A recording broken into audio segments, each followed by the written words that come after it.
우리 주보에 나와 있는 지난주 설교 요약을 좀 같이 읽는 시간을 갖겠습니다.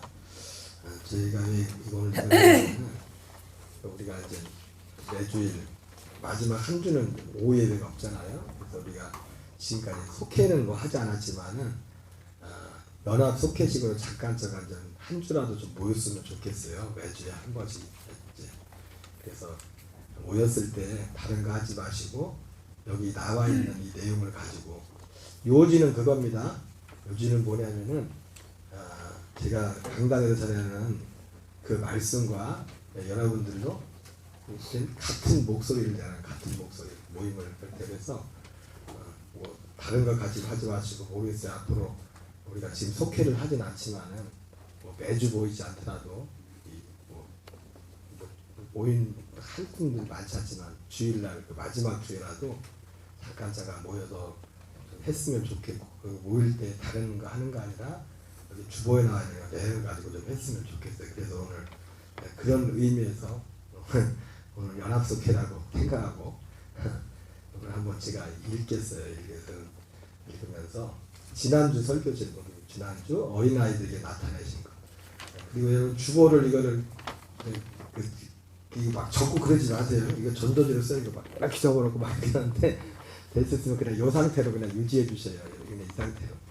요거 세 것만 이렇게 적을 때 위아래로 적지 마시고 다른 분들한테도 좀 말씀해 주셔서 제가 한번 읽겠습니다. 어린아이들에게 나타내신 것. 지난주 설교 요약인데 뭐 이게 축보는 충분치 않은데 또 이 공간이 이거밖에 안 되기 때문에 제가 그냥 기록한다고 기록해 놨어요. 지난 한 주간 서울에 머물면서 의도치 않게 촌티나는 일들이 있었습니다. 한 번은 집사람이 합정역에서, 한 번은 제가 인천공항 주차장에서 있었습니다. 두 가지 모두 약간의 무지로 인하여 잠시 동안 우리를 당황하게 했습니다. 잠시 동안이지만 찐 당황. 돌이켜보니 오늘 본문의 말씀과 연관이 있는 주님의 연출이 아니었나 생각하게 됩니다. 당황했던 그 짧은 시간이지만은 오늘 마태복음 11장에 나오는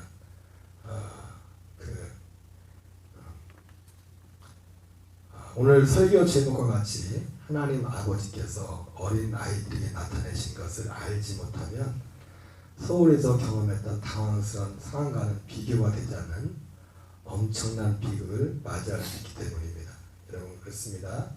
예수님께서 사도 바울이 이거를 예수님이 이렇게 말했지만 바울도 똑같은 말을 했죠. 바울은 뭐라고 표현했습니까? 그 예수님은 하나님 이것을 지혜롭고 슬기는 자들에게 숨기시고 어린 아이들에게 나타내심을 감사합니다. 이런 표현을 하셨는데 사도 바울은 고린도 4장 3절에 그러죠. 우리의 복음이 가리였으면 망하는 자들에게 가려진 것이다. 그렇게 되어 있죠. 망하는 자들에게 가려진 것이다. 이렇게 말씀하는데 그 바울이 말했던 그 가려진 그 바울이 했던 그 복음이 복음하고 뭐가 똑같은 거냐면 결국은 예수님이 전한 그 복음과 같은 겁니다. 그 복음이 지혜롭고 슬기는 자들에게는 숨겨지고 하나님이 숨기시고 어린 아이들에게 나타나셨다고 말씀했어요. 결론부터 말씀드리자면 하나님 아버지께서 어린 아이들에게 나타나신 것은 아들의 소원대로 주시는 계시입니다. 곧 복음의 말씀을 말하는 것입니다. 이것은 여러분 아들의 소원대로 주시는 계시는 복음 하나입니다. 다른 거 없어요. 그 복음 속에 다 있는 거는 그 복음 속에 곧 복음의 말씀을 말하는 것입니다. 이것은 요한복음 5장 36절에서는 예수님이 이렇게 말했죠. 아버지께서 아들 예수님께 완성하라고 맡기신 일. 이렇게 예수님 자신이 표현을 했습니다.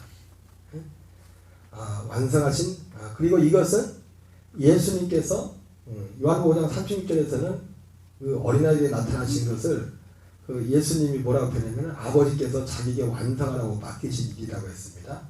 그리고 히브리서 12장 2절에서는 이것은 예수님께서 창시하시고 완성하신 믿음에 관한 것이라고 했어요. 복음이 뭐냐면 예수님께서 창시하시고 완성하신 겁니다. 예수님이 복음이 이거다라고 언제 이걸 창시했어요? 우리가 가지고 있는 개혁 개정에는 그냥 거기에는 의미가 불분명해요. 그냥 우리가 굉장히 좋아하는 구절이지 않습니까? 제가 이번 주에도 이제 이렇게 보내드렸지만 믿음의 주요 온전하게 하시는 예수 이렇게 되어 있는데 그 의미가 불분명해 그렇게 하면. 근데 그 다른 번역을 보면 예수님을 뭐라고 하냐면 믿음의 창시자요 완성자이신 예수라고 해요. 예수님이 믿음을 언제 시작했습니까? 창세전에 믿음을 시작했다고요. 근데 그 믿음이 오지는 않았죠. 복음이라는 단어와 성경에 보면 믿음이라는 단어가 같이. 그래서 하나님이 볼 때 결국 너는 믿음이 있다라고 할 때는 바로 이 복음을 아는, 이 복음을 믿는 믿음이 있어야만 주님 볼 때는 믿음이 있는 거예요. 그래서 갈라디아에서 사도 바울이 복음이란 단어와 믿음이란 단어를 똑같은 의미로 써요. 그래서 믿음이 오기 전에는, 그 믿음이 오기 전이라는 것은 믿음이 오기 전에 있었다는 거죠. 그죠? 왜? 믿음이 완성되지 않았기 때문에. 믿음이라는 것이 완성되지 않았어요. 하나님이 시작하신 그 믿음이라는 것이 언제 완성됩니까? 믿음이? 그 믿음이 주님이 영광을 받으시고 나서 믿음이 완성돼요. 하늘에서. 그것도 하늘에서. 그래서 주기도문처럼 뜻이 하늘에서 이루어지는 것 같이. 뜻이 하늘에서 뭐가 이루어집니까? 믿음에 관한 것이 이루어지는 거예요. 믿음에 관한 것이. 그래서 그것이 하늘에서 이루어져야만, 그래서 이것을, 이 땅에는 무슨 뜻입니까? 이 땅에서는 사람들 안에, 성령이 사람들 안에 들어오시는 게 하나님의 뜻이에요. 성령이 사람들 안에. 그전에는 사람들이 들어온 일이 없었습니다. 성령님이 사람들 안에, 여자이고 남자 중에 가장 큰 자 세례요한조차도 세례요한 안에는 성령이 안 들어오셨다고요. 왜 또 그런 눈으로 보셔요? 세례요한이 모태에서 성령이 충만했다고 하죠. 성령이 충만했다고 하고 있지만은 성령님이 세례요한 안에 들어오지 않았다고요. 그래서 요한복음 7장 38절 39절에서 성령이 그걸 분명히 하고 있잖아요.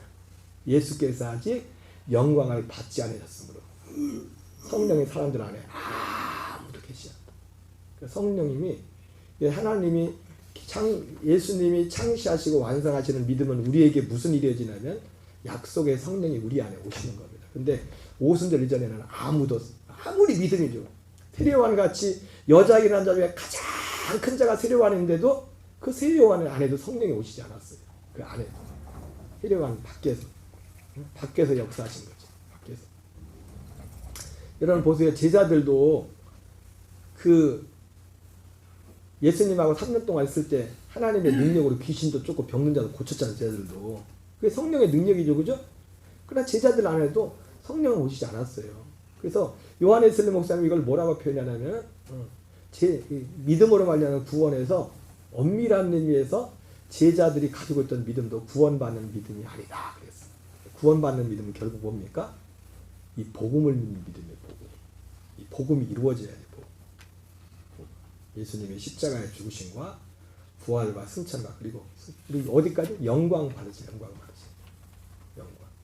영광. 그래서 요한복음 7장에서 예수께서 아직 영광을 받지 않으셨으므로, 영광을 받으셨을 때 바로 그게 뭐냐? 뜻이 하늘에서 이루어진 거예요. 뜻이 하늘에서. 믿음이 예수님이 시작하신 그 믿음이 하늘에서는 이루어진 거예요. 이제 뭐만 남았어요? 땅에서 이루어지는 말. 땅에서 이루어지는 일이 오순절날 이루어진 거예요. 처음으로 배신자한테. 그걸 믿었던 사람들한테. 그러니까 여러분, 예수님께서 창시하시고, 이것은 예수님께서 창시하시고 완성한 믿음에 관한 것입니다. 어린아이들에게만 나타나시는 복음. 이것은 우리가 잘 알고 있는 구약의 수많은 성도들, 히브리서 11장에는 선지자들이 소망했던 일이었어요. 그들이 바라봤던 일. 이것은 참 믿음의 성도들에게 있어서 가장 크고 유일하고 소중한 진리에 관한 것이었습니다. 심지어 이것은 예수님께서 여자에게서 난 자 중에 방금 말했었죠. 가장 크다고 밝혀주셨던 세례요한조차도 그것이 성취됨을 보지 못했던 가장 위대한 일에 관한 것이었습니다. 이렇게 소중한 것임에도 불구하고 주님은 마태복음 11장 전체를 통하여 많은 사람들이 이것을 알지 못하여 마지막 날에 주님 앞에 찐 당하는 일들이 있을 것이라고 말씀하셨습니다. 심지어 이 어린아이들에게 나타내시는 아들의 소원대로 주신 계시, 다른 표현으로 말하면 하나님 나라 복음이죠. 천국 복음이고, 을 거부하는 자들의 죄는 소돔과 고모라와 두로와 시돈의 죄보다 크다고 말씀하셨습니다. 이제 마태복음 11장 20절 24절에서 소돔과 고모라와 벳세다 그들의 죄를 말하면서 심판날에 두로와 시돈이 너희보다 견디기 쉬울 거다. 심판날에 소돔과 고모라가 너희보다 견디기 쉬울 거다. 그러니까 이 복음을 모르고 복음을 믿지 않는 죄가 얼마나 큰 죄인지. 여러분, 소돔과 고모라, 두로, 시돈은요 구약 시대에 가장 악했던 도시의 두 상징이에요. 소돔과 고모라는 우리가 잘 알고 있지만 두로와 시돈은 심지어 어떻게 표현됩니까? 두로와 시돈은 사단의 그 기원을 두로와 시돈을 비유로 하잖아요. 마귀가 타락한 거를 두로와 시돈을 비유하잖아요. 그러니까 이 복음을 믿지 않는 죄가 얼마나 크고, 그리고 이 복음을 가름하는 것이 얼마나 큰 죄인지. 제일 큰 죄가 이거예요. 결국은 이 죄보다 큰 죄는 없어요. 우리가 말하는 여러 가지 죄들 있지만 결국 죄 중에 왕은 뭐냐면 이 복음을 가름하는 거예요. 복음을 믿지 않는 거. 이 복음을 믿지 않는 거. 오늘 본문은 반드시 알아야만 하는 이 계시를, 그래서 제가 말했죠. 알아도 되고 몰라도 되는 게 아닙니다. 반드시 돼야 되는 거예요. 그리고 하나님을 알기를 원해요. 우리가 모든 사람이 알기를 원해요. 또 어떤 특별한 사람만 알기 원하는 게 아니라 모든 사람이 이걸 알기를 원해요. 모든 사람이. 아무개만 특별한 사람만 아는 게 아니라 모든 사람이 알기를 원하는 거예요. 그러니까 너무 아는 사람이 알기로 안 하고 아는 사람이 적으니까 그 아는 사람이 특별하게 것처럼 보이는 거예요. 근데 그게 아닙니다. 하나님은 모두가 알기로 해요. 모두가. 그래서 바울이 모두가, 그래서 뭐랬어요? 바울도 모두 나같이 되게 원합니다. 바울 내가 특별해, 나만 특별한 게 아니에요. 바울이 특별한 게 아니라, 응? 왜 특별해? 모두 알기 원하는데 아는 사람이 많지 않으니까 특별하게 보이는 거예요. 그러나 모두가 알기로, 모두가. 오늘 본문은 반드시 알아야만 하는 이 계시를 많은 사람들이 알지 못하고 비극적인 종말을 맞게 되는 이유를 이렇게 밝혀주고 있습니다. 첫째, 그래서 이제 뭐 여기다 짤막하게 해놨지만, 이 말씀과 관련해서 예수님 때문에 실족한 사람들이 많을 것이라고 경고했습니다. 예수님 때문에 왜 실족합니까? 이것은 철저히 예수님에 대한 오해로부터 비롯된 것입니다. 예수님에 대한 오해가 다른 것이 아니죠. 복음에 대한 오해죠. 달란트 비유에 나오는 한 달란트 받은 자가 주님께 책망받고 쫓겨난 이유가 바로 이러한 이유였습니다. 그죠? 하나님을 오해했죠. 예수님에 대한 오해는 은혜에 대한 오해입니다. 예수님에 대한 오해는 구원에 대한 오해입니다. 참으로 안타까운 것은 그렇게 오랫동안 성경이 말씀하시는 구원에 대한 말씀을 선포했음에도 아직까지도 이 안으로 들어오지 못하는 분들이 있는 것 같습니다. 저는 오늘 본문에 나온 사람들처럼 우리 교인들 중에 어느 누구도 주님 때문에 실족하는 사람들이 한 사람도 없기를 원합니다. 둘째로, 이 세대는 진리 자체에 대하여 무관심합니다. 그래서 세례요한이 와서 회개를 말해도 그건 그것대로 안 듣고, 회개를 말해도 안 듣고, 예수님이 와서 복음을 내도 복음대로 안 듣고, 이 세대는 진리 자체에 대해서 무관심합니다. 그래서 세례요한이 와서 죄사함을 얻게 하는 회개를 전파해도 시큰둥하고, 예수님이 오셔서 하나님의 나라 복음을 전해도 시큰둥했습니다. 그게 지난주 마태복음 11장에서 봤죠. 그죠? 무엇을 말해도 그러니까 특징이 뭐냐? 들어야 될 소리는 듣지 않고 듣고 싶은 말들을 취사 선택했어요. 여러분, 우리는 내가 듣고 싶은 소리를 듣는 게 아니라 들어야 될 소리를 들어야 될 소리를. 근데 성경에 나온 것처럼 사람들은 들어야 될 소리를 듣기보다도 듣고 싶은 소리를 듣기를 원합니다. 그것이 사실 말세가 아니에요. 이 세상에 아담과 하가 범죄한 일이 예수님 오실 때까지 정도의 차이만 있을 뿐이지 세상은 그렇습니다. 말세에 고통하는 때가 이르니 사람들이 기가 가려서 자기 사욕을 따를 승을 많이 두고 진리에서 돌이켜 허탄한 이야기를 따르리라, 이렇게 말씀했어요. 그리고 이번 올해 그 표가 코람데오잖아요. 그렇죠? 코람데오 주께서 이기하시는 교회인데, 저 개인적으로 코람데오는 뭘까요? 저 개인적으로는 주님이 주시는 코람데오는 그거예요. 응? 갈라디아서 1장 10절에 나오는 것처럼 사도 바울이 내가 사람들에게 좋게 하랴, 하나님께 기쁘게 하랴. 내가 사람들의 기쁨을 구했다면 그리스도의 종이 아니라. 사도 바울이 왜 그 얘기를 했어요? 복음 때문에 그런 거죠. 다른 복음을 전하는. 사도 바울이 전하는 복음을 맞죠? 예수님이 전해봐요. 예수님이 전하는 복음이나 사도 바울이 전하는 거 똑같은 복음을 전한 겁니다. 예? 근데 예수님이 전하나 사도 바울이나 공통점 뭐였어요? 예수님이 전하는 사도 바울이 전하는 복음을 듣기를 원하는 보다 듣기 싫은 사람이 더 많았어요. 그러면 사람들을 모으려면, 사람들을 붙잡으려면 그들이 원하는 걸 많이 해줘야 될 거 아니에요. 예수님 입장에서 사람들을 더 많이 모으게 하려면 더 많이 병 고쳐주고 더 많이 기적 베풀어주고 그게 맞잖아요. 근데 예수님도 그렇게 안 하셨고 사도 바울도 그렇게 안 했어요. 저 개인적으로는 그래서 저 개인적으로 호람돼요. 주께서 이기게 하시는 게 너무 좋죠. 거창하고 호람돼요. 주께서 이기게 하시는 게 올해는 주께서 이기게 하시는 교회. 우리는 마음이 주께서 이기게 하시는 교회만 마음이 먼저 가겠어. 그래가지고 근데 그거는 주님 소관이고 주께서 이기게 하시는 교회는 주님 소관이고 내가 할 것은 코람대가 뭐예요? 내가 사람을 기쁘게 하라. 내가 하나님을 기쁘게 하라. 내가 사람을 기쁘게 한다면 그리스도의 종이 아니라. 예수님이 마태복음 11장에서 사람들이 예수님 때문에 실족하는 이유가 그 관심이 없어요. 세례요한이 와서 말하면 세례요한은 말대로 회개에 대해서 듣지 않고 그러니까 오늘날 이 전하는 것이 세례요한 오늘날 많은 경우에 그러니까 전하는 말씀이 세례요한에 대한 회개가 빠져 있어요. 별로 사람들이 별로 듣고 싶지 않거든. 그리고 이 하나님 나라 복음에 대해서 빠져 있어요. 그리고 그냥 예수님 그냥 믿기만 하네. 믿으면 다 용서해 준다고. 뭐 용서 받는지도 모르면서. 뭐 용서 받은지도 몰라요. 뭐 용서 받는지도. 그리고 그 용서가 뭔지, 그 용서의 간격도 모르고, 그게 얼마나 소중한 건지도 모르고. 셋째, 그들이 경험한 주님의 능력이 오히려 그들에게 걸림돌이 되었습니다. 이런 거예요. 제가 이렇게 했는데. 십자가 은혜로 구원은, 그러니까 사람들, 대부분의 많은 사람들이 가지고 있는 생각이 뭐냐면, 십자가 은혜로 구원은 누구나 쉽게 받는 것이고, 외적인 능력이나 세상적인 복을 많이 받으면, 하나님의 사랑을 더 많이 받고 산다는 영적인 착시 현상들이 이 세대를 덮고 있는 것입니다. 이 영적인 착시합니다. 영적인 착시합니다. 여러분, 우리는 하나님 나라의 복음으로 나가야 됩니다. 주님이 전한 복음은 하나님 나라 복음이에요. 그 하나님 나라의 복음을 이루기 위해서 그래서 예수님이 십자가에 지신 겁니다. 그리고 그 십자가를 통해서 이루시는 거 뭡니까?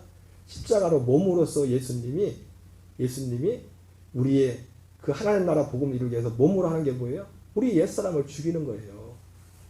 하나님 나라 복음. 그러니까 십자가와 하나님 나라 복음은 하나로 연결된 겁니다. 근데 십자가 하나님 나라를 우리에게 이루기 위해서 하나님과 원수되는 우리 옛사람을 장사지라는 거예요. 그리고 우리의 혼들을 예수님의 피로써 우리를 성량함으로 우리가 그리스도와 연합할 수 있는. 그래서 십자가 없이 주님의 죽으심 없이 구원이 없다는 거예요. 그분을 만날 수가 없어요. 약속의 자손 성령의 처음 익은 열매를 받을 수가 없다고요. 그분과 연합할 수가 없다고요. 마틴 루터나 옛날에 종교개혁했던 분들은요, 그들 그 가르침 속에 항상 뭐가 있었냐면 그리스도와의 연합이라는 게 굉장히 많아요. 그리스도와의 연합. 구원에 대해서 말할 때 그리스도와의 연합. 그런 말로만 아니라 믿음은 뭡니까? 그리스도와 내가 연합된 그 연합을 알아야 돼. 연합. 그게 구원이 시작된 그리스도와 연합한 것이 하나 되는 것이. 그럼 뭐가 하나 됩니까? 옛사람하고 하나 되는 아니죠. 옛사람은 죽는 거죠. 옛사람하고는 하나가 되는 게 아니에요. 옛사람은 십자가와 하나 되어서 죽는 거고 우리 죄사함 받은 우리 혼들이 그리스도와 하나 되어서 그분과 하나 되어서 연합해서 그분과 연합하는 거예요. 연합하는 거예요. 그래서 다시 한번 읽어드릴게요. 오늘날 영적인 착시가 뭐냐면 십자가 안에로 구원은 누구나 쉽게 받는 것이고 제가 새벽에도 말씀드렸죠. 성경 어디에도 구원이 쉽다고 하는 데는 없어요. 근데 왜 은혜라고 하느냐? 그러니까 은혜라는 것도 그래요. 진짜 어려운 건데 내게 이게 이루어졌으니까 은혜인 거예요. 이 내용들이. 예? 제가 말하는 내용들이 쉬운 내용이 아니죠. 그죠? 우리 진짜 하나님 안에서 어떻게 보면 이거 우리가 사람이 이룰 수 없는 거잖아요. 거룩함도. 내가 이룰 수 없는데 하나님이 이걸 정했기 때문에 이걸 알게 된 것도 기적이고 제가 가만히 이게 목사님들도 이렇게 얘기 듣다 보니까 이 복음을 전하는 분들이 공통적으로 하는 말이 있어요. 누가 시키지도 않았는데 공통적으로 말하는 두 가지, 세 가지 정도 말이 있는데 어쩌다가 나 같은 것이 이걸 알게 됐나. 첫 번째는 내가 이거 어떻게 이런 내용까지 알게 됐나. 너무 감사하고. 그리고 또 한 가지는 뭐냐면 이 안에 들어온 사람들이 너무 불쌍하게 보이는 거예요. 이 안에 들어와 보니까. 이 진리 안에 들어와 보니까. 그러니까 오늘날 대부분 다는 아니죠.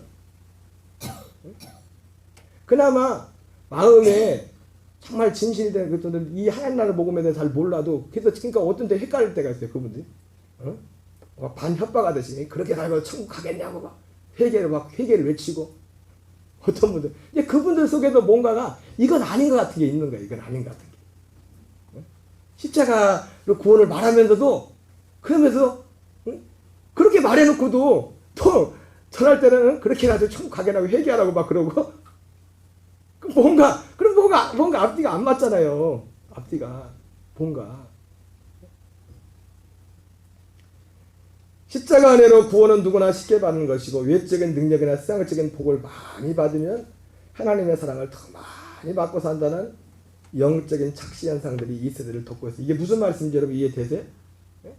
이게 무슨 내용인지 이해가 되냐고요. 아들의 소원대로 주시는 계시가 무엇인지 알지 못하면 이처럼 비극적인 일들이 일어납니다. 스스로의 지혜를 내려놓고 우리의 힘을 다하여 어린아이들 같이 이 진리 앞으로 나가야 할 것입니다.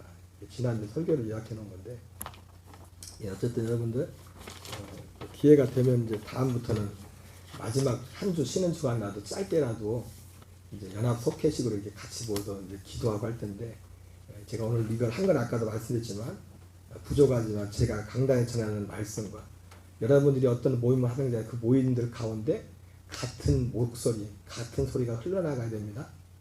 그래서 이제 요거대로 그대로 하셔도 되고 저는 뭐 요거 한 줄 한 줄을 봐도 제가 썼기 때문에 이 한 줄을 가지고 와도 여러 시간을 얘기도 할 수 있어요. 왜냐하면 여기에 담긴 의미가 내가 무슨 의미인지를 알고 그냥 한 줄을 썼지만 그 한 줄 속에 수많은 내용들이 있기 때문에 그래 여러분들 그렇게 하지 않을지라도 여기에 나와 있는 내용들을 이것부터라도 여러분들이 잘 이게 짧게 제가 요약했지만 이 내용이 굉장히 많은 내용이에요. 사실은 이 내용 자체가 우리가 그 복음 한 복음 안에서 같이 갈 수 있도록 그래서 코람디오 그러니까 맞죠. 저도 하나님이 제게 주신 코람디오는 다른 게 아니에요. 사람이 주께서 이기하시는 게 그러니까 사람들도 많이 오고 막 그건 주님 소가 그건 주님 소가 아니고 제가 할 수 있는 건 코람디오예요. 코람디오. 몇 명이 오든지 간에 주님이 원하는 말씀을 계속 전하는 거. 이게 코람디오입니다. 근데 저 혼자 하면 안 되겠죠. 여러분들 다 같이 한 마음, 한 뜻으로, 한 목소리로 이 길을 갈 수 있는 은혜 있기 바랍니다. 졸리시죠? 우리 기도하겠어요.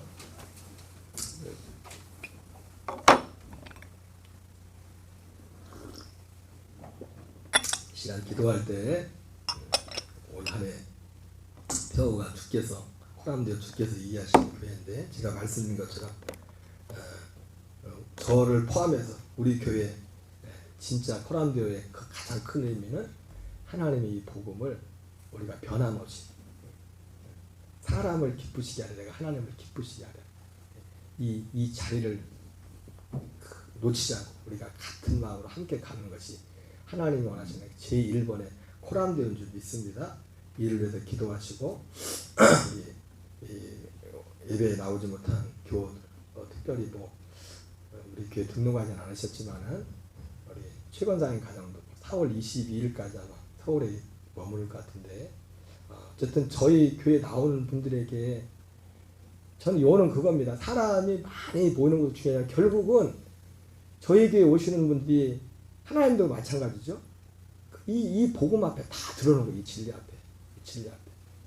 그런 일들을 위해서 기도하시고 특별히 육신에 낙한 지체를 위해서 기도하시고 또 우리 이영식 권사님 우리도 좀 같이 기도했으면 좋겠어요. 오늘 처음 듣는데 심장 쪽에 이제 좀 많이 안 좋아서 내일 오늘 가실 거죠, 권사님? 내일 가실 거예요? 어쨌든 병원 갈 필요 없이 오늘 하나님 고쳐주시던지 이 시간에 심장이 좀 질환이 생이 좀 되셨나 봐요. 이게 심장 압박이 때 기도하시고 예배 오랫동안 나오지 못하는데 기도하시고요. 이 성도들 가정 구원을 위해서 또 가정마다 믿지 않는 부모님들, 형제들, 남편, 아이들 위해서 우리 성도들 또 삶의 일터를 위해서 우리 귀한 머리 치고 통성으로 기도하겠습니다.